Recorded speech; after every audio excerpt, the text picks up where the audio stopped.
going on, everybody? Nathan here, bringing you what I would hope to be a fantastic tips and tricks video regarding the new Team Fortress 2 game mode, Man vs. Machine. So we have a lot to talk about and not a lot of time, so I'm just going to get into it right away. Before we do though, I just wanted to mention that this gameplay is absolutely fantastic. I was playing with my regular group of guys that I play MVM with, and we actually got A+ on, I believe, every single round except for the last one, so that was absolutely fantastic. But anyway, I want to actually get into the tips and tricks because there's just a lot to cover, so anyway, now I will get into it. Sorry about that. So let me just say that if you guys follow these tips and play with a good team, you will pretty much not ever fail a wave of Man vs. Machine ever again. So the first tip that I have, and this is the most important, actually they kind of coincide, but it's basically to play with a team and, make sure your team is, somewhat good, so they're not like total noobs at the game. Playing with a pretty good team is definitely like, it makes everything so much easier, but then with that team, you want to make sure that they have mics or have some form of communication, because using communication in this game mode is so important. There's so many things to call out, like, oh, there's a super soldier right side, or sentry buster incoming, and they do call, like, the lady that oversees everything in Man vs. Machine, does call this stuff out, but it's definitely good to remind people of this stuff, and so that, like, if a sentry buster comes in and you don't call it out, then maybe the engineer or your engineer's dispenser and sentry goes down, and that just makes it that much harder, and it's just not as much fun for everybody else. So these are pretty standard tips, but I definitely have other ones over here. So other than playing with a team and using communications, another important thing to do in MVM is to assign people duties, and like duties such as guarding the high ground versus the low ground, because there is one map which the name escapes me for the moment, where there's basically a large bridge right over the spawn point for the bots, and basically you want to have like somebody on the high ground, maybe like a soldier, to basically take full advantage of his rocket's splash damage ability, and then you want like a lot of other people guarding the low ground, but then there's other stuff such as you want to assign somebody to like money duty in pretty much the first like 3 rounds, or even like in the later rounds, although that isn't as much. Just surviving is pretty much a priority then. But anyway, in the first round you want to assign somebody to money duty so that you guys can collect all the money and then spend stuff on more perks, which will give you more of an advantage overall. So then there's also duties such as bot duty versus tank duty. So in the later rounds, if you guys haven't gotten to the later rounds yet, there is usually a tank, or even 2 in some cases, that will come at you, and basically these tanks take a lot of damage to destroy. So a lot of the times, the tanks will spawn in with a bunch of other bots, and usually there's like maybe like some scout bots and some pyro bots that will come with that. But usually you want to assign most of your team to tank duty to keep hitting on the tank, because it takes so long to kill it. And then you want to assign somebody else to bot duty just to make sure that everybody knows their job, so that you can kill the tank and the bots most effectively, and then survive the round. Plus, with somebody on something like money duty, you have more of a chance of scoring the A+ credit score, which means that you didn't miss a single dollar that the bots dropped. And A+ credit score, for those of you who don't know, give you an additional $100 towards spending on perks and stuff, which is a big deal, actually. It's a bigger deal than you might realize, because that extra $100 can come in so handy, and you're just ahead of the game that much more in terms of perks, and maybe you can like afford a special one you've been saving for, or put that aside to save up for a special perk that you want.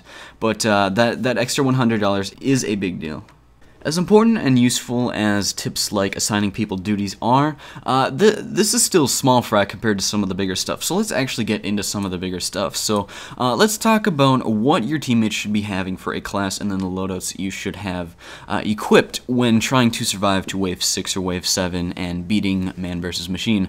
So of your 6 players you should have 2 heavies, a soldier, a demo man, a medic, and then an engineer. And here's why.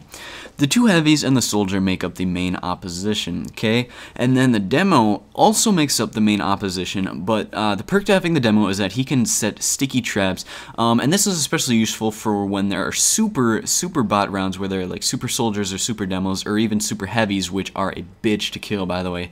And especially when they have medics too, just getting that sticky trap off on them is just so useful because that's just like half of their health just down like that.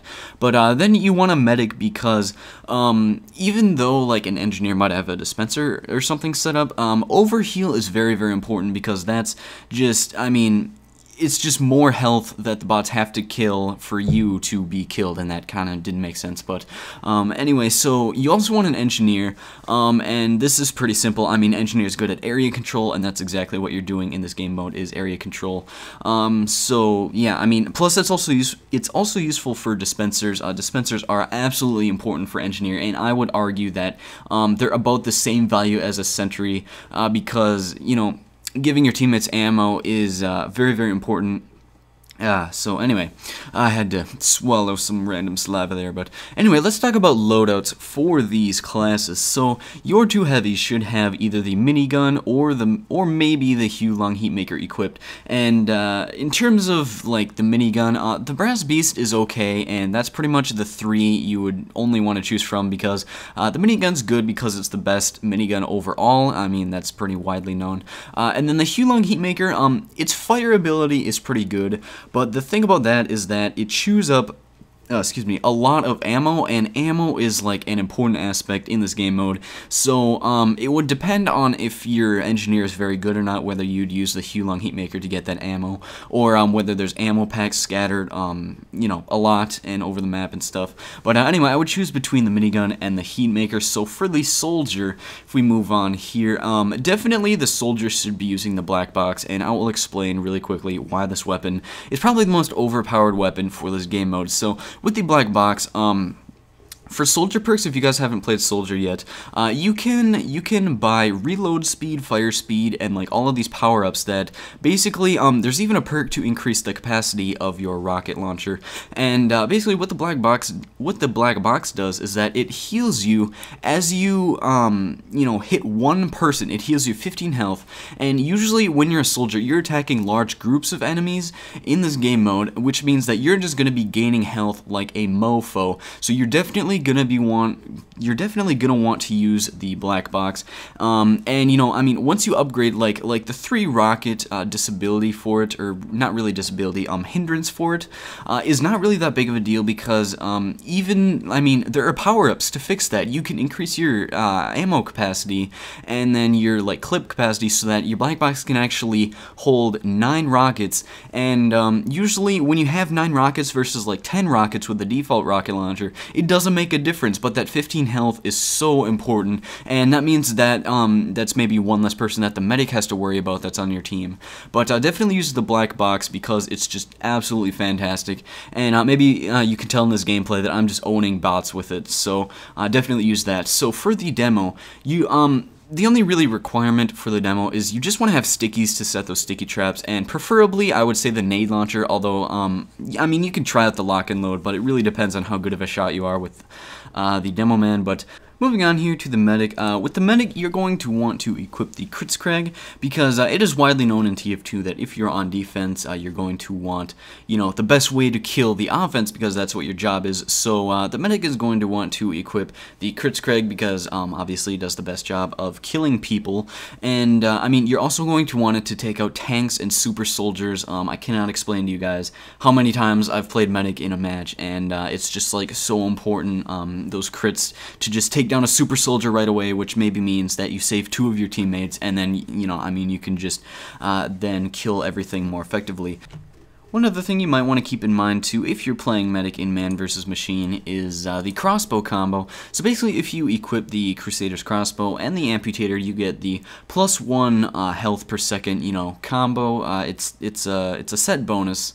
I couldn't think of the word there, but anyway, that can come in handy if you need to, like, or if there aren't really any health packs around the map, and you need to gain some health. So I personally like to use the Crusader's Crossbow Combo, because that's, you know, I mean, it's just a preference. I like gaining that extra health. But as to what the engineer should be wearing for Man vs. Machine, you know, I will say up front that I haven't played a lot of engineer in Man vs. Machine, but from what I have seen, I would suggest that you guys use the Jag, and that's pretty much because your shit's going to be going down a lot in Man vs. Machine. You know, it's just a fact, it happens. Your shit will go down maybe like once, twice, 3 times, 4 times. You know, it's just a fact of the game mode, and with the Jag, you're going to want to have your shit, you know, get built back up as fast as possible, and obviously the Jag will help that, so that would be the #1 wrench I would suggest for engineer.